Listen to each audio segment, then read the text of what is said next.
주님의 은혜를 주님 엎드려 주셔서 오늘도 이렇게 하나님 앞에 나왔습니다. 하나님 귀한 은혜를 베풀어 주셔서 감사합니다. 이 예배가 하나님 앞에 아름답게 응답될 수 있도록 역사해 주옵소서. 오 살아계신 아버지 역사해 주옵소서. 복 있는 사람은 악인들의 꾀를 따르지 아니하며 죄인들의 길에 서지 아니하며 오만한 자들의 자리에 앉지 아니하고 오직 여호와의 율법을 즐거워하여 그의 율법을 주야로 묵상하는다도. 그는 시냇가에 심은 나무가 철을 따라 열매를 맺으며 그 잎사귀가 마르지 아니함 같으니 그가 하는 모든 일이 다 형통하리로다. 악인들은 그렇지 아니하며 오직 바람에 나는 겨와 같도다. 그러므로 악인들은 심판을 견디지 못하며 죄인들이 의인들의 모임에 들지 못하리로다. 무릇 의인들의 길은 여호와께서 인정하시나 악인들의 길은 망하리로다. 아멘. 존귀하신 하나님, 이 어려운 시기를 지나고 있지만 여전히 살아계셔서 저희들을 돌보시고 늘 보호하신 하나님의 은혜 가운데 지내게 하심을 감사합니다. 우리에게 구원이라는 큰 은혜를 베풀어 주셨고 그 이후에도 여전히 저희들을 사랑하셔서 늘 보호하시는 은혜를 누리고 있습니다. 하나님 아버지, 오늘도 그 은혜를 생각하며 감사해서 이 예배를 하나님 앞에 드립니다. 우리가 드리는 이 예배가 하나님 앞에 아름답게 연락되어질 수 있도록 성령님께서 도와주옵소서. 그래서 우리에게 큰 은혜를 누리게 하시고 또한 이 귀한 은혜의 자리에서 하나님으로부터 많은 복을 누리는 그런 복된 시간이 될 수 있도록 역사해 주옵소서. 예수 그리스도의 이름으로 감사하며 기도합나이다. 아멘. 오 살아계신 아버지, 예배를 받아주옵소서. 전능하신 하나님, 살아계신 하나님, 예배가 하나님 앞에 아름답게 연락될 수 있도록 주님께서 은혜를 베풀어 주옵소서. 오 역사해 주옵소서. 오 하나님 아버지, 예배를 받아 주옵소서. 사도신경으로 우리의 신앙 고백을 하나님 앞에 드리겠습니다. 전능하사 천지를 만드신 하나님 아버지를 예가 믿사오며 그 위아들 예수 그리스도를 믿사오니 이는 성령으로 잉태하사 동정녀 마리아에게 나시고 본디오 빌라도에게 고난을 받으사 십자가에 못 박혀 죽으시고 장사한 지 사흘 만에 죽은 자 가운데서 다시 살아나시며 하늘에 오르사 전능하신 하나님 우편에 앉아 계시다가 죄로서 산 자와 죽은 자를 심판하러 오시리라. 성령을 믿사오며 거룩한 공예와 성도가 서로 교통하는 것과 죄를 사해 주시는 것과 몸이 다시 사는 것과 영원히 사는 것을 믿사옵나이다. 아멘. 주께와 엎드려 하나님 앞에 찬송 드리겠습니다.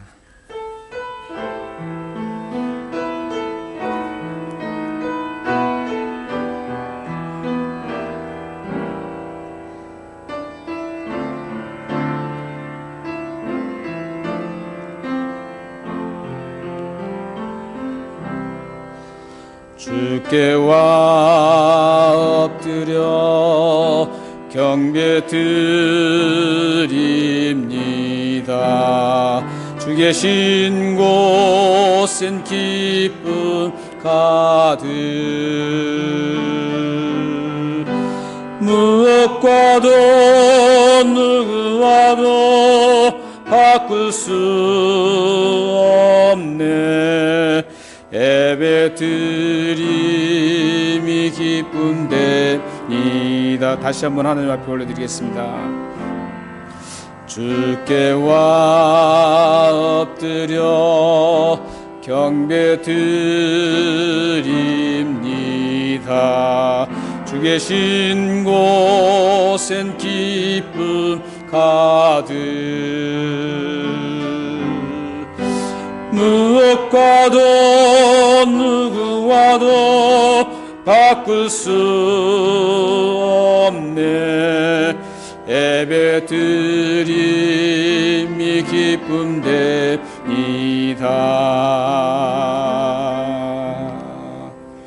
네, 자리에 앉으셔서 한 주간을 돌아보시면서 하나님 앞에 잘못된 죄악들을 고백하는 복된 시간을 갖겠습니다.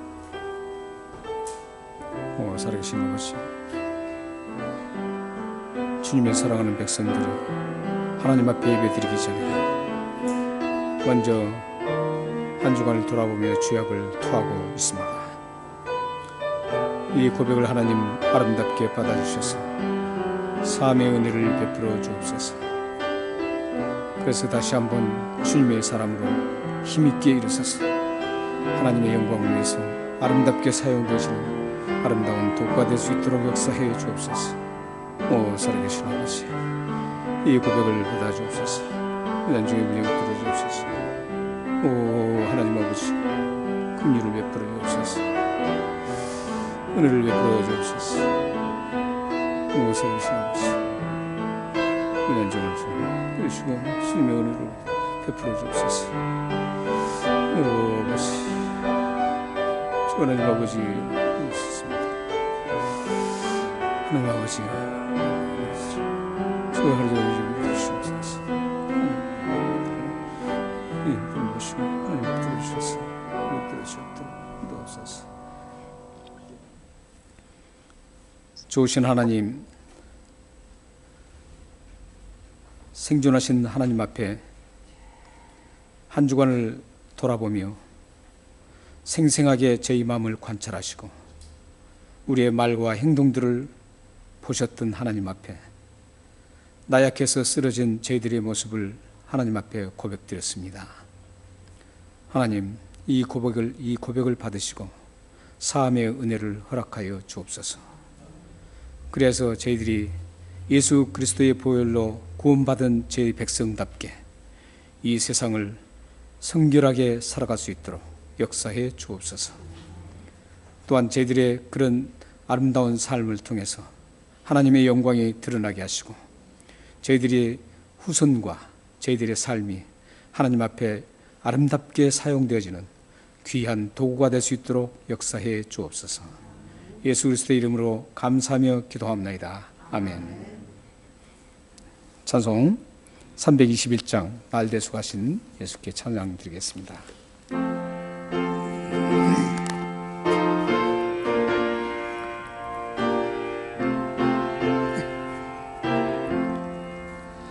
날 대속하신 예수께 내 생명 모두 드리니 늘 진실하게 하소서. 내 구주 예수여, 나 구주 위에 살리라. 내 기쁨할 양 없으리. 내 갈 길이 노하소서.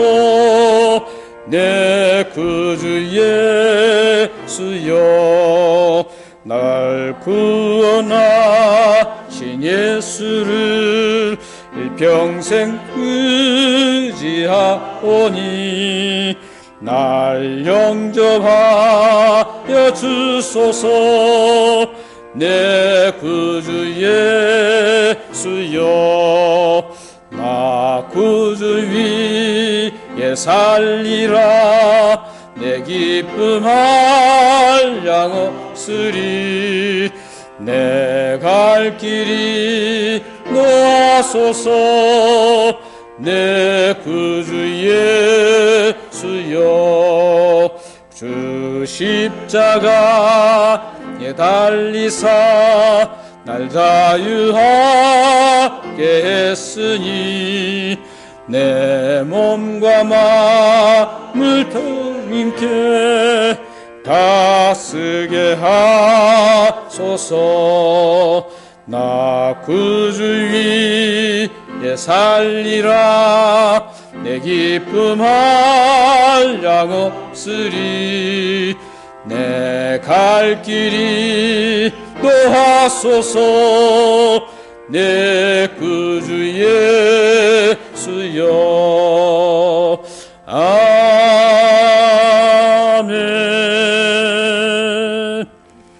네, 오늘 우리를 대표해서 이영자 집사님께서 기도해 주실 텐데 또 특별한 사정이 있어서 못 나오셨습니다. 그래서 제가 대신 하나님 앞에 기도를 올려드리겠습니다.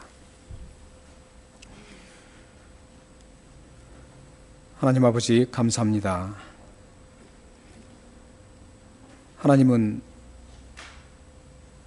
저희 믿는 자들로부터 또한 믿지 않는 자들 모든 사람들로부터 영광을 받으시기에 합당하신 분입니다. 하지만 연약한 저희들이 하나님의 영광을 온전하게 드리지 못한 점이 참 많습니다. 하나님 아버지, 저희들이 연약한 부분을 강하게 세워주셔서 저희들의 삶이 더욱더 주님을 바라보게 하시고 하나님의 영광을 위해서 살아가는 그런 능력 있는 그리스도인들이 될 수 있도록 역사해 주옵소서. 한 주간 저희들의 공동체의 죄악들을 위해서 고백합니다. 하나님 아버지, 저희 모든 공동체가 하나님 앞에 아름답게 세워져가는 그런 모습을 통해서 하나님의 귀하신 이름이 드러나게 하여 주옵소서. 하지만 저희들은 연약하고 너무나 부족해서 날마다 쓰러지고 하나님의 영광을 가릴 때가 있었습니다. 하나님 아버지, 그러한 죄악들을 용서해 주옵소서. 우리 공동체가 더욱더 하나님의 귀하신 이름을 드러내는데 아름답게 다듬어지고 또한 잘 아름답게 이루어져서 하나님의 귀하신 이름을 드러내는데 부족함이 없도록 역사해 주옵소서. 하나님 아버지, 우리 공동체에 속한 사랑하는 지체들과 가정들에게 하나님의 크신 은혜를 내리어 주옵소서. 이 어려운 시기에도 끝까지 하나님을 붙잡고 달려가는 그 모습을 보시고 하나님께서 은혜를 베풀어 주시고 하나님의 커다란 풍요로움들을 허락해 주옵소서. 그래서 이 어려움 가운데서도 하나님을 가까이 하라 하는 자가 복이 있다라는 시편 73편 28절 말씀대로 복이 있는 귀한 발걸음들이 될 수 있도록 역사해 주옵소서. 살아계신 하나님 아버지, 우리 지체들 가운데 육체적인 연약함으로 인해서 고생한 분들이 있습니다. 하나님 아버지, 긍휼히 베풀어 주셔서 하나님의 전능하신 손길을 펼쳐 주셔서 회복될 수 있는 그런 은혜를 허락하여 주옵소서. 또한 문제로 인해서 어려움 당하는 가정들도 있습니다. 하나님 아버지, 그 문제가 지금은 비록 괴롭고 힘든 시기지만 하나님께서 그 모든 것들을 잘 감당할 수 있도록 지혜를 허락해 주시고 또한 능력을 허락해 주시고, 그래서 그 끝내는 하나님의 지키심과 보호하심과 인도하심을 간증하는 그런 복된 가정들이 될 수 있도록 역사해 주옵소서. 비자 문제로 걱정하는 분들이 있습니다. 가정들이 있습니다. 하나님 아버지, 그 비자를 통해서 더욱더 하나님의 영광이 어디에 계신지를 알게 하시고 하나님의 크신 이름을 드러내는 데 사용되어지는 복된 일들이 일어날 수 있도록 역사해 주옵소서. 살아계신 하나님 아버지, 우리 모든 공동체에 속한 기관들과 모든 지체들과 가정들을 주님께서 날마다 다스려 주시고 하나님께서 바라시는 그러한 길로 걸어갈 수 있도록 역사해 주옵소서. 그래서 하나님의 마음을 흡족하게 하셔서 흡족하게 해드리셔서 우리 모든 지체들과 가정들이 또한 기업들이 하나님 앞에 위대하게 사용되어지는 이 시대의 큰 가정과 삶과 자녀들이 될 수 있도록 역사해 주옵소서. 하나님 아버지, 오늘도 이 예배를 하나님 앞에 드립니다. 이 예배를 아름답게 드릴 수 있도록 인도하여 주옵소서. 각 가정에서 이곳에 나오지 못해서 각 가정에서 드리는 우리 지체들과 가정들, 또한 각 처소에서 예배를 드리는 모든 분들에게도 하나님께서 은혜를 베풀어 주셔서 함께 은혜 가운데 하나님의 복을 누리는 그런 복된 시간 될 수 있도록 역사해 주옵소서. 말씀을 전하실 우리 황 목사님께 은혜를 베풀어 주셔서 귀한 말씀이 우리 마음을 찔리게 하시고 귀한 말씀을 통해서 우리 영혼이 회복되어지는 그런 복된 시간 될 수 있도록 역사해 주옵소서. 예수 그리스도 이름으로 감사하며 기도합나이다. 아멘. 오 살아계신 할아버지, 주 예수 그리스도 이름으로 이 공동체 기도 드렸습니다. 하나님 아버지, 이 기도를 응답하여 주옵소서. 오 살아계신 하나님 아버지, 전능하신 하나님 아버지, 이 믿음의 기도를 응답하셔서 그대로 살아가는 그런 놀라운 삶을 되도록 인도하여 주옵소서.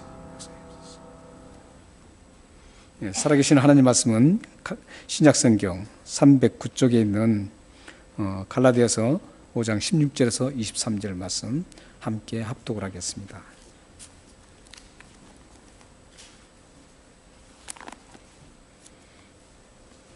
갈라디아서 5장 16절에서 23절 말씀입니다. 내가 이르노니 너희는 성령을 따라 행하라. 그리하면 육체의 욕심을 이루지 아니하리라. 네.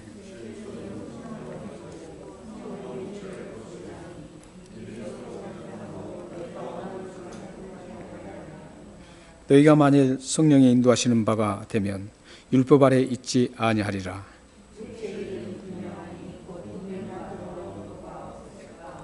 우상 숭배와 주술과 원수 맺는 것과 분쟁과 시기와 분냄과 당짓는 것과 분열함과 이단과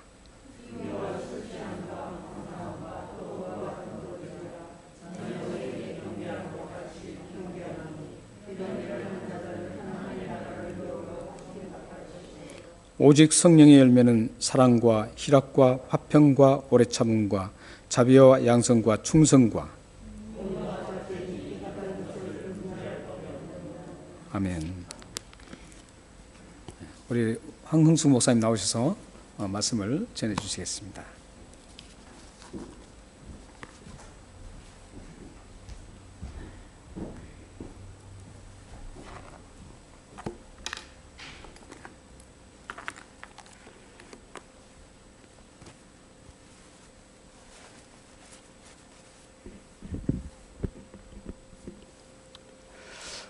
할렐루야. 줌으로 예배드리는 우리 성도님들에게 주님의 이름으로 문안합니다. 우리 함께 기도하겠습니다. 좋으신 아버지 하나님, 오늘도 아버지를 경배하고 예배할 수 있도록 우리를 성전 가운데로 불러주시고 주님을 경배하며 찬양하며 주의 이름을 높일 수 있게 하시니 감사합니다.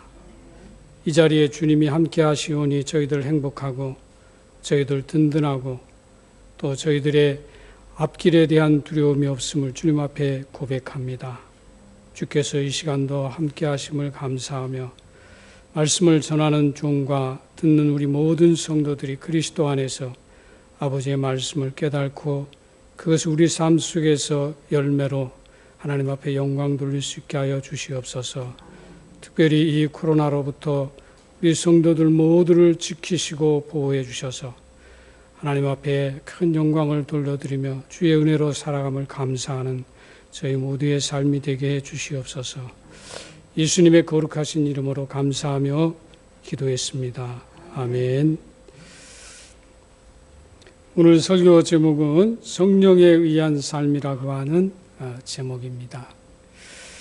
여러분, 우리의 신앙생활은 우리가 처음 하나님을 예배하는 그 순간부터 주님께서 저와 여러분의 생명을 부르는 그 시간까지 성령의 도움이 없이는 절대로 불가능하다는 사실을 우리가 알아야 합니다.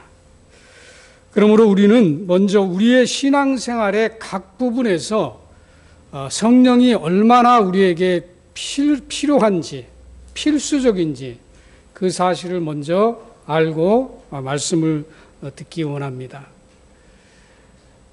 먼저는 우리의 구원을 위해서 절대적으로 성령이 필요합니다.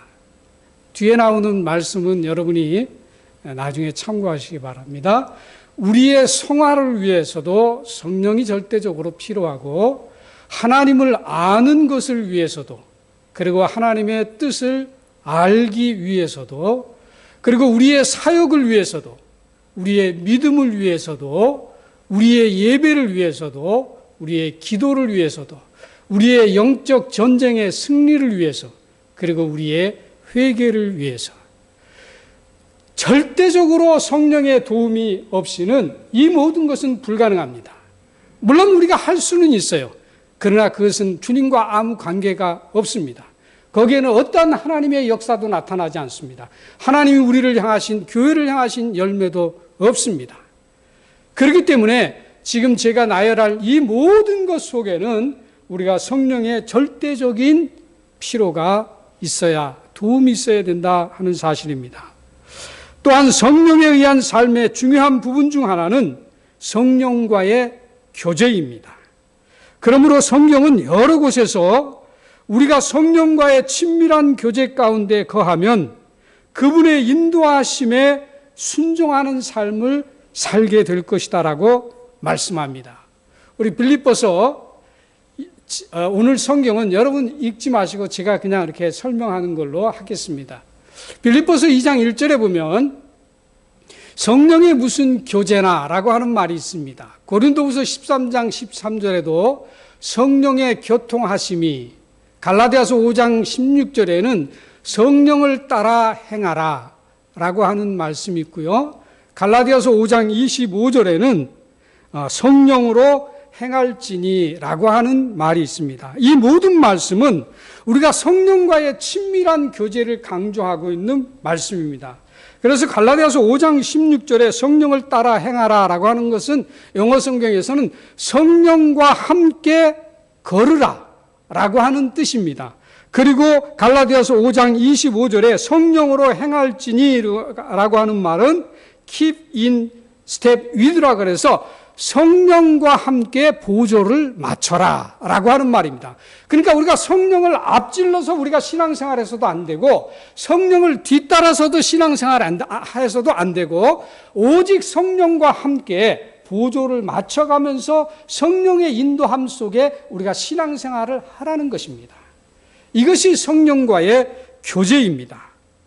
따라서 성령 하나님과의 친밀한 교제를 위한 중요한 요소들이 몇 가지가 있습니다.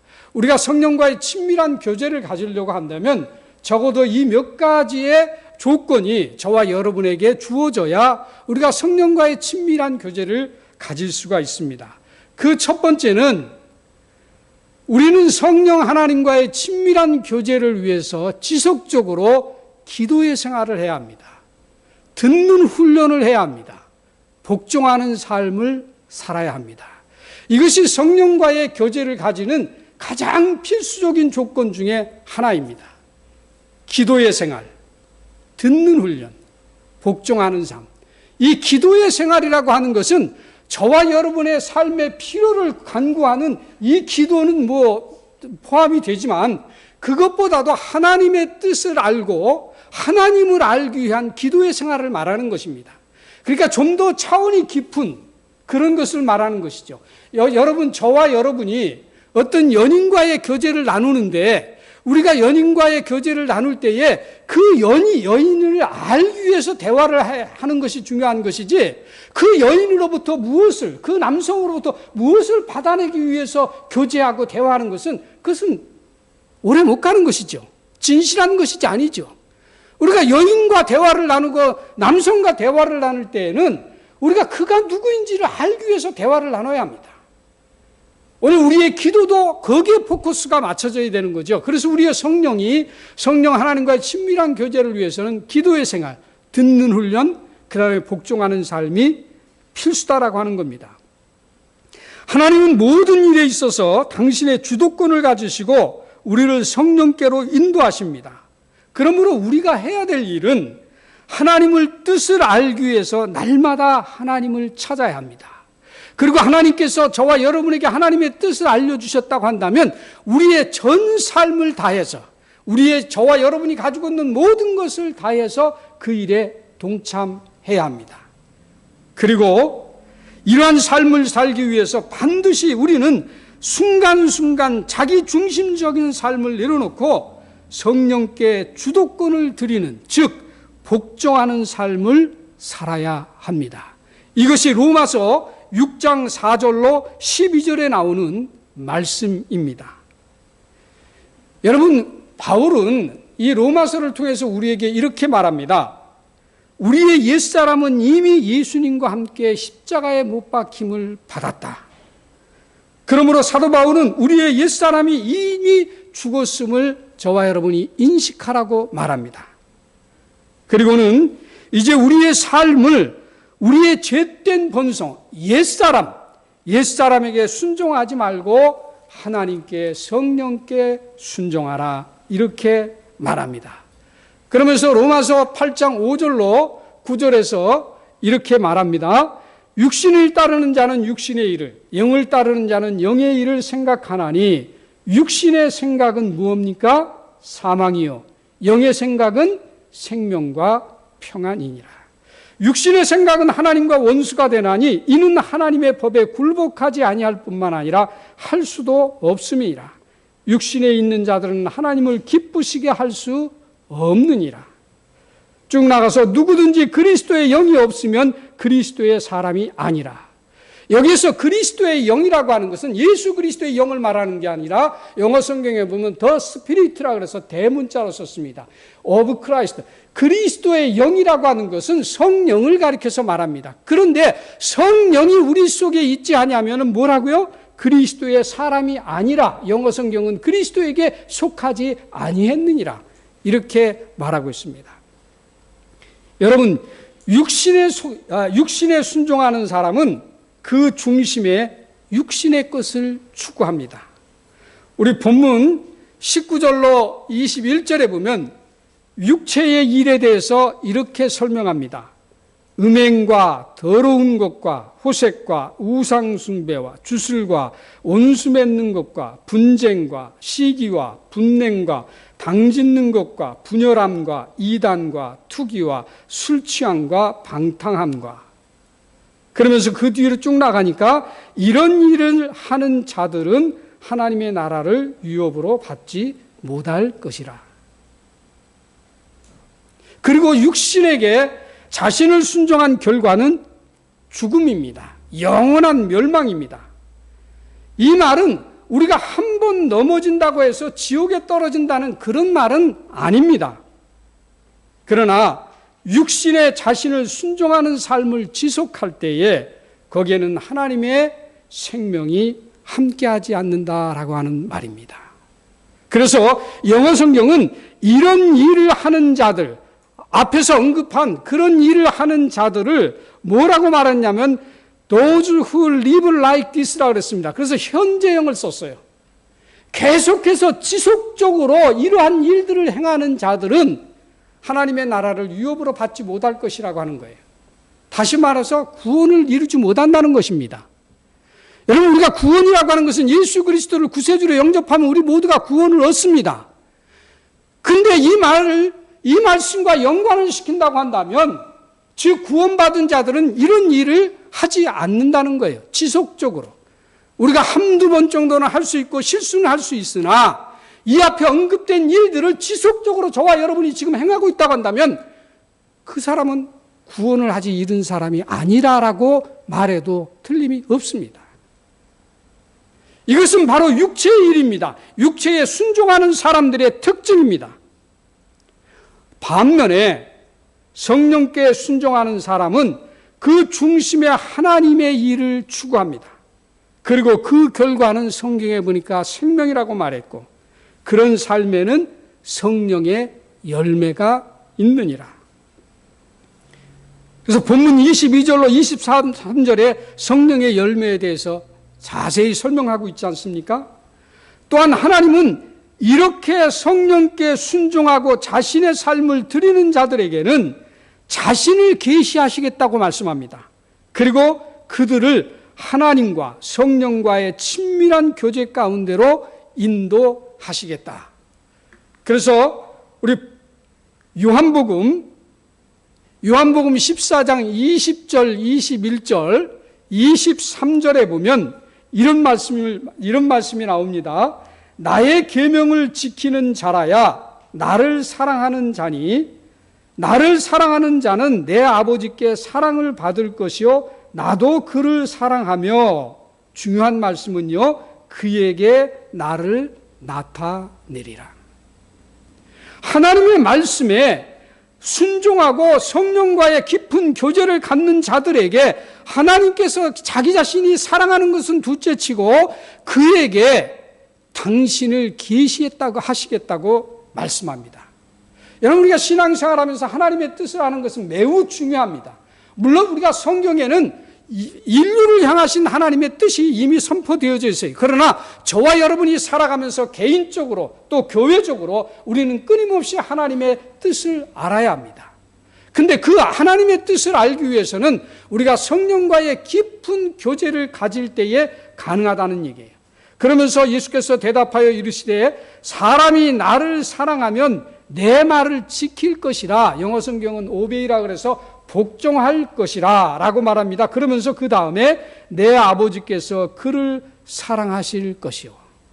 앞에서 하나님께서 사랑한다라고 말씀했지만은 이 뒤에 문장에서는 뭐라고 말하냐면 복종하는 자에게, 내 말에 순종하는 자에게 사랑하시겠다고 이렇게 말씀을 하십니다. 요한일서 2장 5절로 6절에도 보면 무슨 말씀이 있는가 하면 누구든지 그의 말씀을 지키는 자는 하나님의 사랑이 참으로 그 속에서 온전케 되어진다. 오늘 하나님의 말씀이 저와 여러분의 삶 속에 존재하고 우리의 삶 속에서 움직여지고 그것이 열매로 맺혀지기 위해서는 절대적인 하나님의 말씀의 순종과 함께 이 성령과의 친밀한 교제가 필수라고 하는 사실을 알아야 합니다. 크게 두 번째로 우리는 성령 하나님과의 친밀한 교제를 위해서 하나님의 말씀이 우리 속에 거하는 삶을 살아야 합니다. 이 말씀을 사도 바울이 하고 있는 말씀인데요. 사도 바울은 에베소서 5장과 골로새서 3장에서 이 말씀의 일맥감을 설명하고 있습니다. 다시 말해서 성령과의 친밀한 교제와 하나님 말씀이 우리 속에 거하는 삶은 같은 것이라고 말합니다. 그러면서 에베소서 5장에서는 성령이 충만할 때 나타나는 현상에 대해서, 그 결과에 대해서 뒤에 설명하고 있고, 골로새서 3장에서는 하나님의 말씀이 우리 속에 충만히 거할 때 나타나는 현상들에 대해서 그 뒤에 설명하고 있는데 그 모든 것이 같다는 사실입니다. 그러니까 우리가 성령이 충만하다, 성령과의 친밀한 교제를 갖고 있다라고 말하면서 우리 속에 이러한 현상이 생기지 않는다고 한다면 그것은 잘못된 것이겠죠. 또한 하나님의 말씀이 우리 속에 풍성히 거한다고 하면서 성령과의 친밀한 교제 속에서 나타나는 이런 현상이 없다고 한다면 그 또한 잘못된 우리의 신앙관이다라고 하는 사실입니다. 그런데 우리가 한 가지 살펴야 될 것은 하나님의 말씀이 우리 속에 거한다라고 하는 이 말씀을 우리가 오해해서는 안 됩니다. 이것을 우리가 지식적으로 풍성하게 가지는 것을 여러분과 제가 생각을 한다고 한다면 그것은 그런 뜻을 담고 있지 않습니다. 하나님의 말씀은 저와 여러분에게 지식을 채우라고 우리에게 주시는 말씀이 아닙니다. 그 말씀은 저와 여러분의 삶을 변화시키고 우리의 삶 속에서 그리스도의 향기가 드러나고 열매가 맺혀지는, 다시 말해서 순종하는 그 삶의 실천이 있는 하나님의 말씀의 충만함을 요구하고 있는 겁니다. 그러니까 성령과의 깊은 교제와 하나님의 말씀 우리 속에 충만함이 일맥함이 바로 거기에 있는 것입니다. 그래서 우리가 성령과의 친밀한 교제를 가지면 하나님의 말씀의 풍성함이 우리 속에서 드러나게 되는 것이죠. 사도 요한도 우리가 처음부터 들은 하나님의 말씀이 우리 안에 충만히 거하게 될 때 우리가 하나님과의 친밀한 가운데 거하게 될 수 있다라고 요한일서 2장 24절에서 말씀하고 있습니다. 그러므로 저와 여러분이 하나님과 성령님과 친밀한 관계를 갖기 위해서 우리는 하나님의 말씀이 우리 속에 풍성하게 거해야 되고, 하나님의 말씀이 풍성하게 거함은 성령과의 친밀한 교제를 위함이라고 하는 사실도 우리가 알 수 있기를 원합니다. 크게 세 번째로 우리는 성령 하나님과의 친밀한 교제를 위해서 성령을 근심케 하지 말아야 합니다. 오늘 말씀에서 가장 중요한 말씀입니다. 성령과의 친밀한 교제를 위해서 우리는 성령을 근심케 하지 말아야 합니다. 물론 우리가 신앙생활하면서 성령을 한 번도 근심케 할 수는 없습니다. 저와 여러분이 많은 실수를 범하고 죄를 범하기 때문에 우리가 성령을 근심케 한 번도 하지 않을 수 있다라고 하는 것은 불가능합니다. 그러나 우리가 성령을 근심케 했다고 한다면 즉시 회개의 자리로 돌아와야 되고, 그리고 그 다음부터는 다시는 성령을 근심케 하지 않는 그 삶으로 우리의 삶을 이끌어 나가야 합니다. 여러분, 저와 여러분이 신앙생활하면서 성령을 근심케 하지 말라라고 하는 이야기를 많이 들어왔을 겁니다. 그런데 도대체 성령을 근심케 하는 것이 무엇인지는 저와 여러분이 정확하게 모르실 것이라고 생각이 됩니다. 그래서 이 시간에는 마지막으로 성령을 근심케 하는 것이 무엇인지에 대해서 성경을 근거로 몇 가지 살펴보면서 오늘 말씀을 정리하려고 합니다. 성령을 근심케 하는 것, 첫 번째는 뭐냐면 성령을 의식하지 않는 것이 성령을 근심케 하는 것입니다. 무엇이라고요? 성령을 의식하지 않는 것.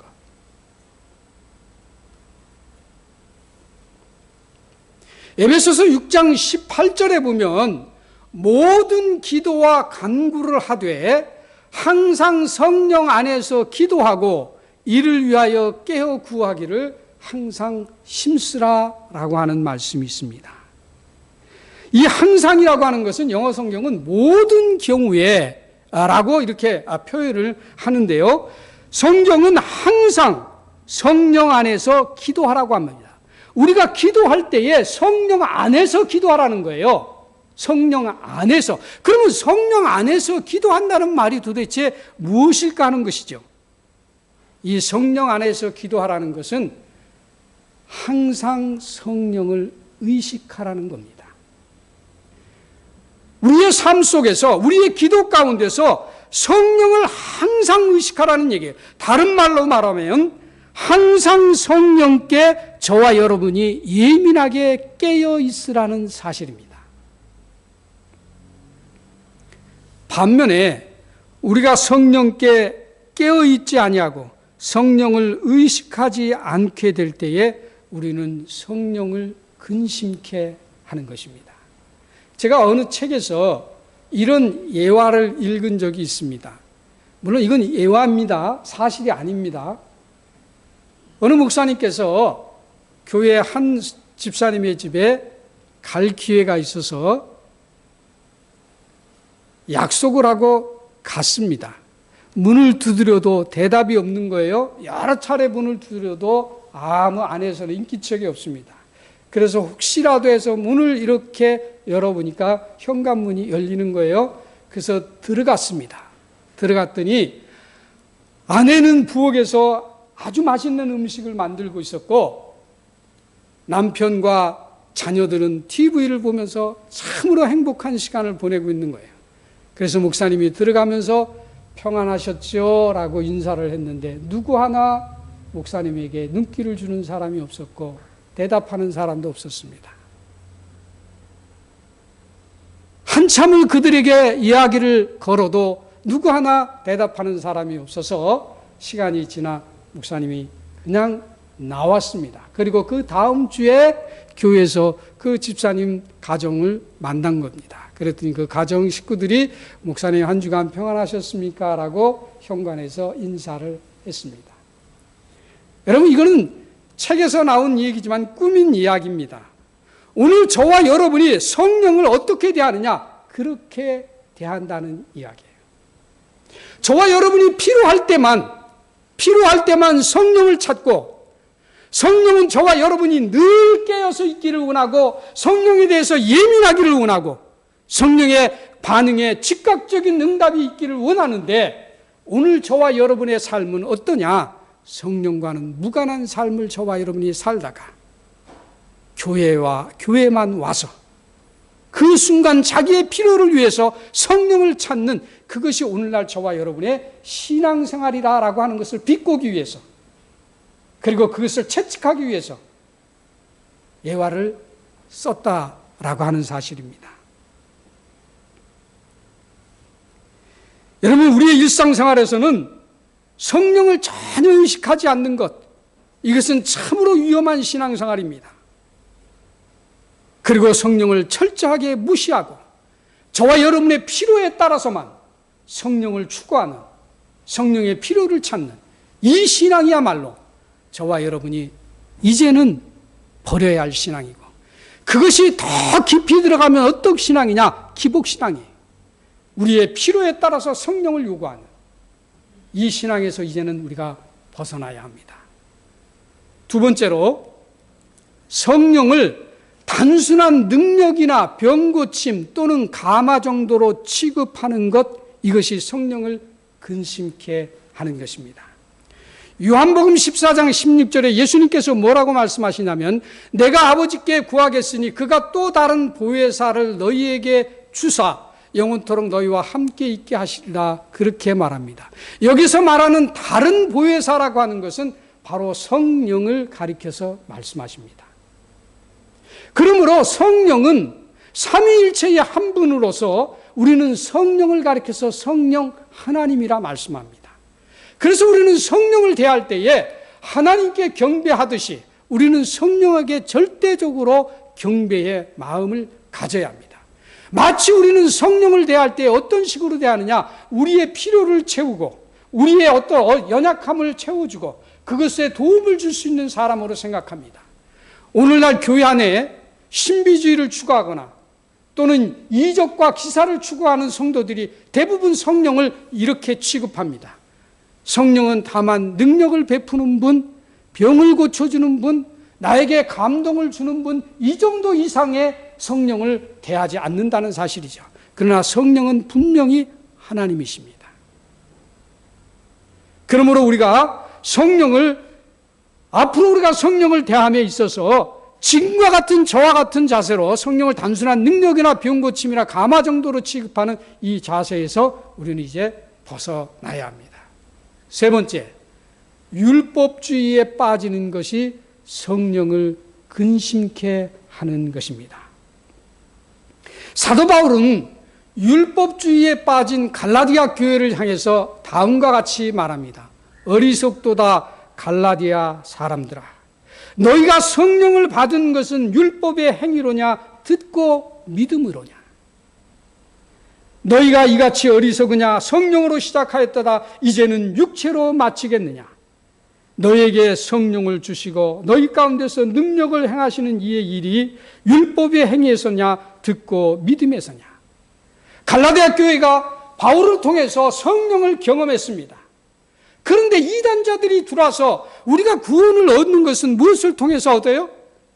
행위로 인해서 우리가 구원을 얻는다고 가르치고 나니까 그들이 혼동이 와서 그때서부터는 그들의 행위를 내세우면서 하나님을 섬기려고 했습니다.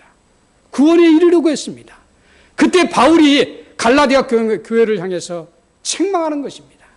너희가 성령을 받은 것은 율법의 행위로 난 것이 아니라고 하는 것, 믿음으로 말미암아 너희가 구원을 얻었다라고 분명하게 말씀합니다.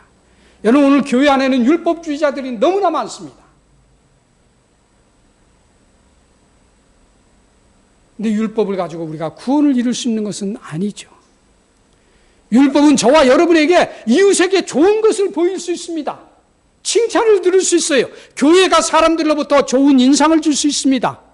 이미지를 형성할 수 있어요. 그러나 우리에게 구원을 가져다 주는 것은 아닙니다.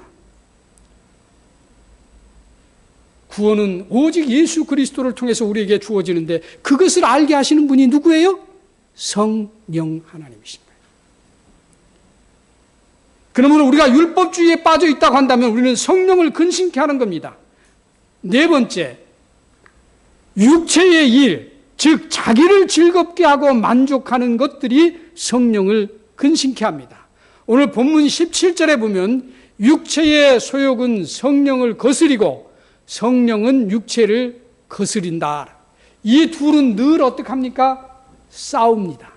하나님께서 인류를 향해서 싸우는 것이 없는데 이 성령이 유독하게 싸우는 것이 있는데 육체의 일을 위해서 싸웁니다. 물론 성령이 그것을 위해서 싸우는 게 아니라 저와 여러분이 육체의 삶을 살지 않도록 우리를 돕기 위해서 싸우시는 거죠. 우리가 성령과 동행하는 만큼 우리는 육체를 이길 수 있어요. 육체의 소욕을 따르는 만큼 성령을 근심케 하는 겁니다. 여러분과 저는 어디에 속해 있습니까? 육체를 즐겁게 하는 사람들입니까? 성령을 근심케 하는 사람들입니까?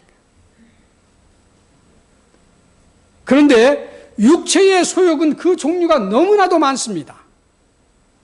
그 예를 들자고 한다면 너무나 많아서 다 설명할 수는 없으나, 예를 들어서 우리가 TV 시청하는 것도 육체의 소욕입니다. 우리가 인터넷에 즐기는 것, 유흥, 오락, 또 심지어는 우리가 하는 일에도, 그리고 우리의 취미 생활도, 이 모든 것이 우리 육체의 일의 즐거움입니다. 육체의 일은 자기를 기쁘게 하고 만족시키는 데서 나옵니다. 그리고 그 결과는 어떤 것이냐? 성령을 근심케 합니다. 그리고 우리의 영적 분별력을 가리게 해서 우리로 하여금 성령께 민감하지 못하게 만들어서 결국은 우리 속에 주를 향한 열정을 식게 만듭니다. 여러분, 옛날에 하늘나라에 간 저희 친구 목사가 목회를 하는 중에 바둑을 배웠대요. 우연찮게. 근데 어느 날 강단에 새벽 기도하려고 강단에 가서 무릎을 꿇었는데 강단 앞에 바둑판이 돌아다닌다.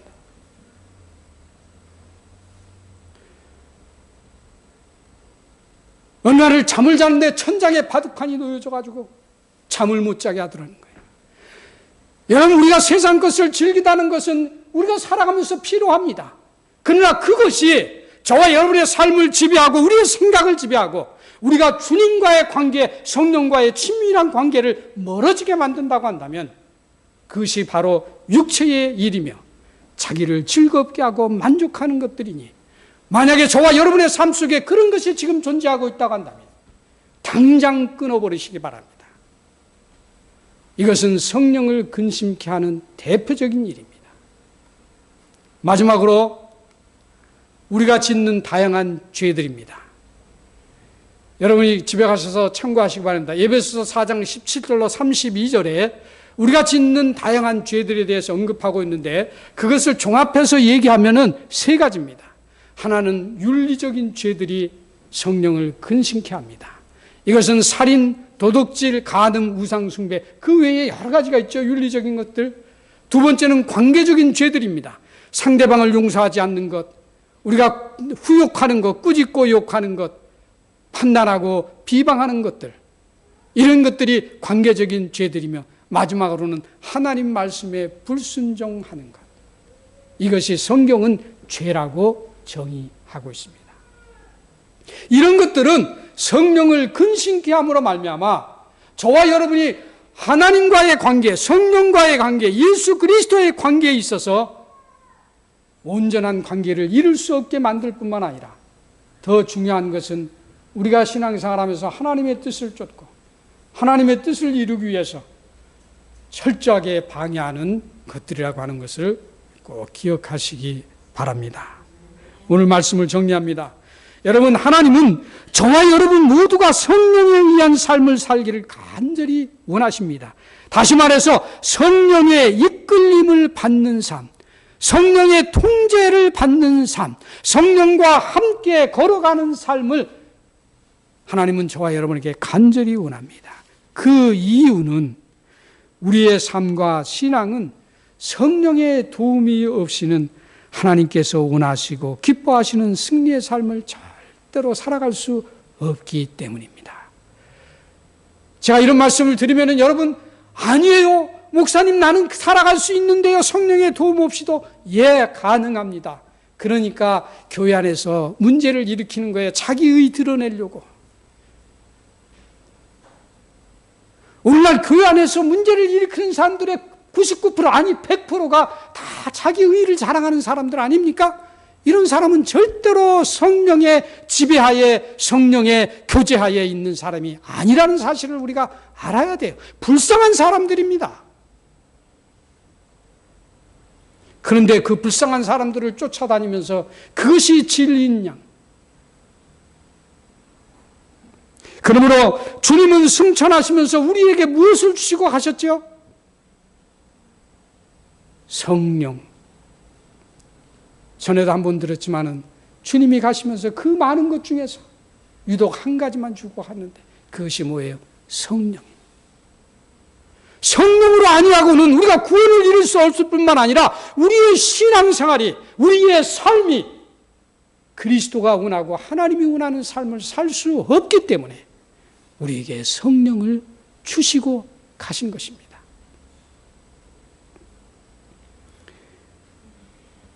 그런데 오늘날 저와 여러분은 이 같은 하나님의 뜻을 외면한 채 우리의 목적을 위해서 그리고 우리의 힘으로 신앙생활과 삶을 살아가려고 지금도 애쓰고 있지는 않습니까? 만일 그렇다면 다시 한번 살펴 회개하고 이제는 성령의 의에 이끌려짐을 받는 승리의 삶을 사심으로 저와 여러분이 하나님께 기쁨이 되는 복된 성도들이 되시기를 주님의 이름으로 축복합니다. 기도하겠습니다. 고맙고 감사하신 아버지 하나님, 저희들의 연약함을 아시고 우리가 어떻게 살아갈 것을 아시고 주님이 가시면서 우리에게 성령을 선물로 주셔서 그분을 통해서 오늘도 하나님이 기뻐하시는 삶을 누리게 하시고 하나님 앞에 영광을 돌려드릴 수 있게 하시고 오늘도 이 위험한 상황 속에서 하나님 앞에 나와 예배할 수 있게 하시고 가정에서도 모든 것을 젖혀놓고 하나님 앞에 예배할 수 있도록 우리를 인도해 주시니 감사합니다. 지금까지도 우리를 이끌어 주신 성령님, 앞으로 우리가 어떠한 일이 있다 할지라도 우리는 성령과의 교제를 끊지 않게 하시고 그분과 늘 함께 동행하는 복된 삶을 우리 모두가 누리게 해 주시옵소서. 예수님의 거룩하신 이름으로 감사하며 기도했습니다. 아멘.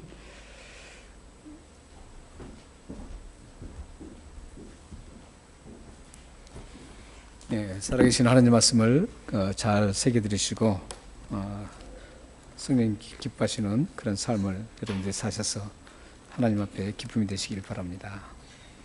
우리 찬송 384장 나의 갈 길 다가도록 찬양 하나님 앞에 드리겠습니다.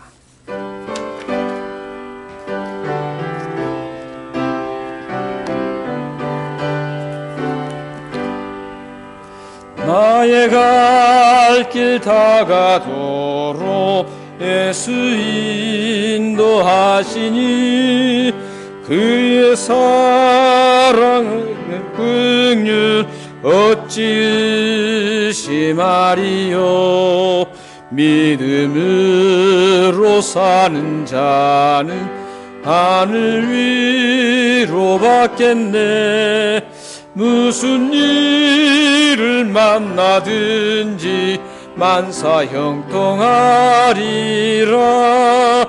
무슨 일을 만나든지 만사 형통하리라. 나의 갈 길 다가도록 예수 인도하시니 어려운 일 당한 때도 족하는 내 주시네. 나는 심히 고단하고 영혼 매우 가라나 나의 앞에 반석에서 샘물 나게 하시네.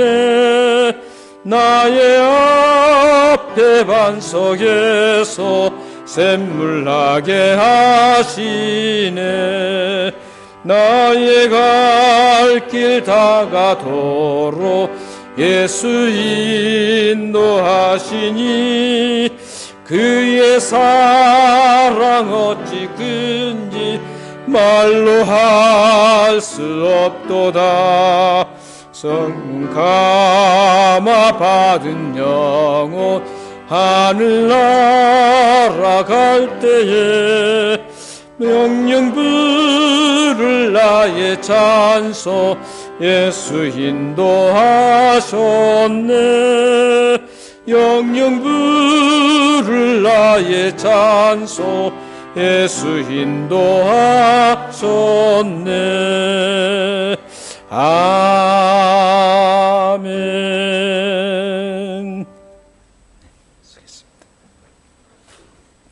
봉헌기도 하나님 앞에 드리겠습니다. 좋으신 하나님 감사합니다. 오늘도 예배할 수 있는 마음과 건강을 허락해 주셔서 이 자리에 나와 하나님을 찬양하게 하심을 감사합니다. 하나님을 찬양하며 이 물질을 하나님 앞에 드립니다. 뿐만 아니라 우리의 마음까지 모두 하나님 앞에 드리기를 원해서 이 물질과 마음을 하나님 앞에 바쳤습니다. 하나님 아버지, 이 물질을 드린 분들과 또 물질을 드리지 못했지만 마음을 하나님 앞에 드린 모든 분들에게 하나님의 이루하심이 가득하게 하시고 늘 주님의 영광을 위해 아름답게 걸어갈 수 있도록 역사해 주옵소서. 특별히 하나님 아버지, 이 물질을 드리는 모든 분들, 마음을 드린 모든 분들을 삶을 주관하시고 그들이 하는 모든 일에 하나님의 능력이 나타나서 아름답게 일으켜 세워 주옵소서. 그래서 그 기업과 가정과 현장에서 일어나는 모든 일들을 통해서 하나님의 영광을 크게 드러낼 수 있도록 하나님 늘 풍성하게 채워주시고 일으켜 세워 주옵소서. 하나님 아버지, 이 물질이 주님 나라를 위해서 하나님의 영광을 위해서 아름답게 쓰임받을 수 있도록 저희들에게 지혜를 허락하여 주옵소서. 또한 적절하게 쓰인 곳을 하나님께 찾으셔서 이 물질이 쓰임받게 하여 주옵소서. 그래서 이 물질이 하나님께서 사용하시고 하나님의 거룩하신 이름을 드러내는데 아름답고 위대하게 사용되실 수 있도록 역사해 주옵소서. 예수 그리스도 이름으로 감사하며 기도합나이다. 아멘. 오 하나님 아버지, 주 예수 그리스도의 이름으로 이 봉헌기도를 드렸습니다. 이 기도대로 응답되어서 하나님의 영광이 일어나게 하시고 우리 사랑하는 가정과 그들의 삶의 현장에 넘치는 하나님의 은혜를 누릴 수 있도록 도우셔서 하나님의 영광을 아름답게 위대하게 드러내는 복된 가정과 삶이 될 수 있도록 이 기도를 응답하여 주옵소서. 역사해 주옵소서. 오 아버지. 네, 교회 소식을 전해드리겠습니다. 이 예배에 참여한 모든 분들, 또 가정에서 드리는 우리 북배변 장로교 공동체에 속한 많은 분들이 계시는데 여러분들 모두에게 하나님 은혜와 복이 넘치기를 바랍니다. 지금 이 코비드 19으로 인해서 참 어려운 시기를 저희들이 통과하고 있습니다. 하지만 이 모든 어려운 시기는 하나님의 타임테이블 안에 다 있습니다. 그래서 우리가 믿음을 더 굳게 잡고 가신다면 이 시기를 통해서 더욱더 여러분들이 신앙으로 굳세게 설 수 있고 또 하나님께서 우리에게 주시고자 하는 그런 많은 것들을 아마 분명하게 받아 누릴 수 있을 것입니다. 여러분들이 그런 승리의 생활을 꼭 이루시기를 주님의 이름으로 소망합니다. 코비드가 지금 장기화 될 것 같습니다. 많은 학자들이 장기화 될 거라고 하는데 그러나 하나님께서 한순간에 단 1초 만에 다 끝낼 수도 있습니다. 하나님은 그러신 분입니다. 그래서 우리가 꾸준히 기도해야 될 그 제목들이 하나님, 이 시기를 통해서 빨리 어려운 이 시기를 빨리 마칠 수 있도록 여러분들이 꾸준히 기도해 주시면 감사하겠습니다. 그리고 이런 어려운 시기를 통해서 지금 어떻게 하면 우리 공동체가 지금까지 아름답게 잘 가꿔졌고 하나님의 은혜 가운데 왔는데 이런 어려운 시기를 통해서 더욱더 든든하게 일어설 것인가 하는 그런 고민을 가지고 지금 기도하고 있습니다. 여러분들이 혹시 좋은 대안이 있거나 기도하시면서 하나님이 주시는 그런 지혜가 있다면 저에게 말씀해 주시면 이런 시기에 어떻게 우리들이 잘 꾸려서 특히 연약한 우리 지체들이 여기서 이곳에서 떨어져 나가지 않고 그들도 함께 우리와 같이 굳세게 이 믿음을 지키고 갈 것인가, 이런데 합력해서 우리가 기도하고 좋은 대안이 있으면 말씀해 주시면 참고하겠습니다. 그리고 지금 저하고 로마서 성경 말씀을 커피 브레이크를 나누려고 하고 있습니다. 그래서 좀 신청을 좀 해주시면 좋겠습니다. 제가 누누이 말씀드리지만 이 로마서가 정리 안 되면 성경 보는 각도가 안 되게 돼 있습니다. 로마서를 어떻게 보느냐에 따라서 성경을 보는 각도가 달라집니다.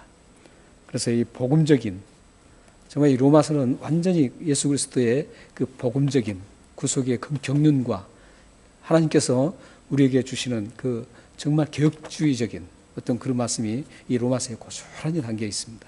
그래서 이 로마서는 독트린이라고 그러죠. 그래서 이걸 잘 체계를 세우시면 여러분들이 어디 가서도 정말 하나님이 원하시는 성경적인 그런 신앙생활을 할 수가 있습니다. 그래서 여러분들 꼭 신청해 주셔서 몇 그룹이 돼도 제가 뛰어가서 하겠습니다. 그렇기 때문에 여러분들이 함께 꼭 신청해 주시면 지금 하시려고 하는 분들이 몇 분 계시는데 이분들과 함께 지금 하려고 하고 있습니다. 그래서 시간과 또한 장소 이런 모든 부분들은 함께 모여서 가장 좋은 적당한 그런 시간 날짜를 정해서 하겠습니다. 저는 거기에 맞춰서 제가 하겠습니다. 저 타임테이블에 맞추지 않고 거기에 맞춰서 제가 로마서를 함께 진행하겠습니다. 왜냐하면 이런 어려운 시기에 참 이 로마서는 굉장히 큰 힘이 됩니다. 이 로마서가 정리 안 되면 좀 거듭 말씀드리지만 성경 보는 관점이 달라집니다. 성경은 잘못 봐요.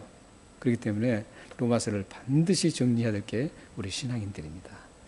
꼭 참조하시고 신청해 주시면 제가 애쓰겠습니다. 그리고 수요 예배와 로마서 커피 브레이크가 수요일 날 있습니다. 사실 이제 제가 우리 교회 여기 부임해서 와서 지금까지 이제 하나님 말씀을 함께 나누고 이렇게 하면서 이제 커피 브레이크를 통해서 우리 교회가 완전하게 잘 셋업되고 우리 교회가 정말 든든하게 섰습니다. 그런데 이 수요일 날 이렇게 계속 꾸준히 나오셔서 하신 분들 보면 옛날하고 비교해 보면 말이죠, 완전히 천지차이에요. 웬만한 목사님보다 더 낫습니다. 예, 그 정도로 딱 잘 서 계십니다. 그래서 옛날에는 아주 그냥 성경도 잘 모르신 분들이 꾸준하게 함께 했던 분들은 정말 대단합니다. 예, 그래서 여러분들도 참여하시면 참 은혜롭고 좋은 시간들을 가질 수 있습니다. 그리고 지금 어려운 시기 코비드 19으로 해서 어려운 시기인데 개인의 그 일상 문제가 있으시면 저에게 꼭 전화를 주시면 함께 기도하고 우리 지체들과 함께 기도하는 시간들을 갖겠습니다. 여러분들 꼭 그런 일들이 있으시면 또 즐거운 일이라든지 또 힘든 일이라든지 무엇이든지 함께 우리가 커뮤니케이션 하면서 함께 갔으면 좋겠습니다. 그리고 지금 저희들이 서드 텀을 지금 진행 중인데 이 서드 텀이 사실 우리 해년마다 매년 서드 텀이 우리가 가장 중요한 행사도 있고 가장 중요한 포커스가 아주 굉장히 중요한 것들을 다루는데 이 서드 텀입니다. 그런데 지금 서드 텀도 아무것도 못하고 지금 넘어가고 있습니다. 그래서 여러분들 필독서를 제가 이제 추천했는데 어느 집사님께서 빌려갔습니다. 그거 다 읽으시면 또 이렇게 돌려보면서 함께 했으면 좋겠습니다. 서드 텀의 주제는 용서와 포용을 하는 그리스도인입니다. 그래서 꼭 이 서드 텀이 이제 9월이면 끝나는데 9월달 되기 전에 용서할 분이 있으면 용서하시고 포용해 주실 분이 있으면 포용하시는 그런 좋은 참된 그리스도인다운 그런 삶을 전개해 나갔으면 좋겠습니다. 그리고 이제 고국 방문 중인 분들이 계십니다. 우리 장로님도 계시고 또한 우리 최동렬 집사님, 우리 목사님 또 그 외에 분들도 지금 나가 계시다가 지금 들어오지 못하고 계신 분들 계십니다. 그래서 여러분들 함께 기도해 주시면 좋겠습니다. 다 같이 일어나셔서 찬양하시겠습니다.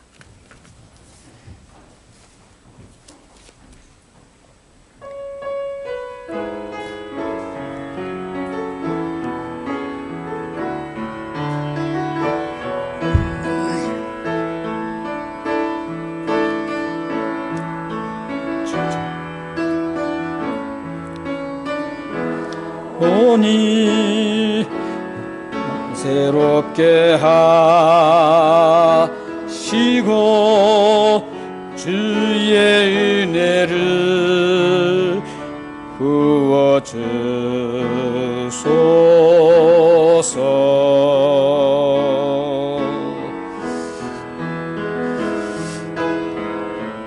내 안에 발견한 나의 연약함 모두 벗어지리라. 주의 사랑으로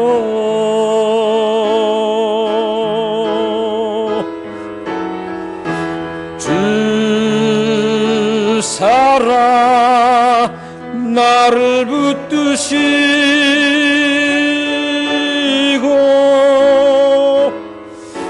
주 곁에 날 이끄소서.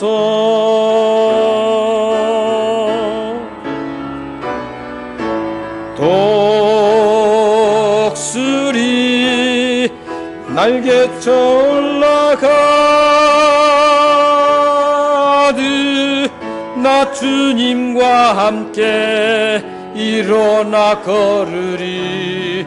주의 사랑 안에.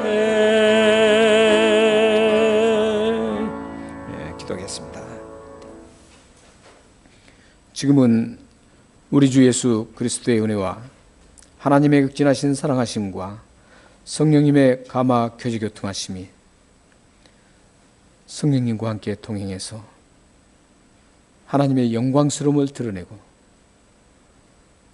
또한 하나님의 뜻을 잘 파악해서 이 땅에 사는 날 동안 하나님의 기쁨이 되기를 원하는 이곳에 모인 모든 하나님 백성들 머리 위와 그들의 가정과 기도와 자녀와 기업과 미래 위에 지금으로부터 영원토록 함께 있기를 축원하옵나이다. 아멘. 오 살아계신 하나님 아버지, 성삼위 하나님의 이름으로 이 축복 기도를 드렸습니다. 이 기도가 그대로 응답되어서 우리 사랑하는 모든 성도님들과 그들의 가정에 하나님의 넘치는 은혜를 누리게 하시고 성령님과 동행해서 하나님의 영광을 위대하게 드러내는 그런 복된 가정들과 삶이 될 수 있도록 하나님이 이 축복 기도를 응답하여 주옵소서. 오 살아계신 하나님, 전능하신 하나님, 역사해 주옵소서. 오 응답하여 주옵소서. 이루어 주옵소서. 역사해 주옵소서.